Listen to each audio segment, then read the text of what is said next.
আজকে ইফতারিতে খেয়েছিলাম আমার হাতে স্পেশাল চিকেন বিরিয়ানি। আসসালামু আলাইকুম সবাইকে, তোমরা সবাই কেমন আছো? আশা করি ভালো আছো। বিরিয়ানি রান্না করার জন্য আমি প্রথমে চিকেনগুলো মরিচের গুঁড়া আর লবণ দিয়ে ভেজে নিচ্ছি। এক চুলায় চিকেনটা ভেজে নিচ্ছি আর অন্য চুলায় গোটা গরম মশলা আর পেঁয়াজগুলো ভেজে নিচ্ছি চিকেনটা কষানোর জন্য। পেঁয়াজগুলো যখন ব্রাউন কালার হয়ে এসেছে, এখন এখানে দিয়ে দিলাম আদা আর রসুন বাটা। তারপর এখানে দিয়ে দিব একটা স্পেশাল বাটা মশলা। এরপর এখানে একে একে মরিচের গুঁড়া, লবণ, জিরার গুঁড়া আর ধনে গুঁড়া দিয়ে দিব।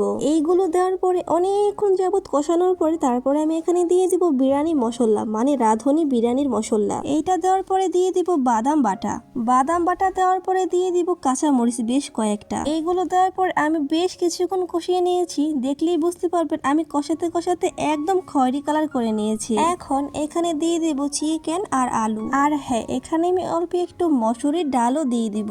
তারপর এখানে আমি আর একটু বিরিয়ানি মশলা ছিল সেইটাও দিয়ে দিলাম। এখন এখানে আমি দুধ আর লেবু দিয়ে রেখেছিলাম সেটা দিয়ে দিব, কেওড়া জল দিয়ে দিব, গুঁড়া দুধ দিয়ে দিব আর টমেটো সস দিয়ে নিব। রান্না হয়ে যাওয়ার পরে শেষে আমি ভাজা গরম মশলার গুঁড়া সেটাও দিয়ে দিব।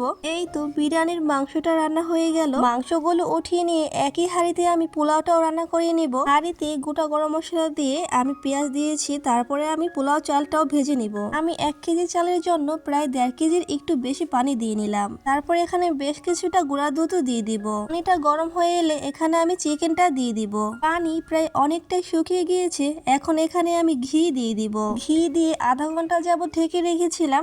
দেখুন মাশাআল্লাহ কতটা লোভনীয় হয়েছে। আমার বিরিয়ানিটা রান্না কেমন হলো অবশ্যই কমেন্টে জানাবে। তো ইফতারির সময় হয়ে গিয়েছে, এখন আমি বিরিয়ানি খাবো। আজকের মতো এই পর্যন্তই। তোমরা সবাই ভালো থেকো, সুস্থ থাকো। আল্লাহ হাফিজ।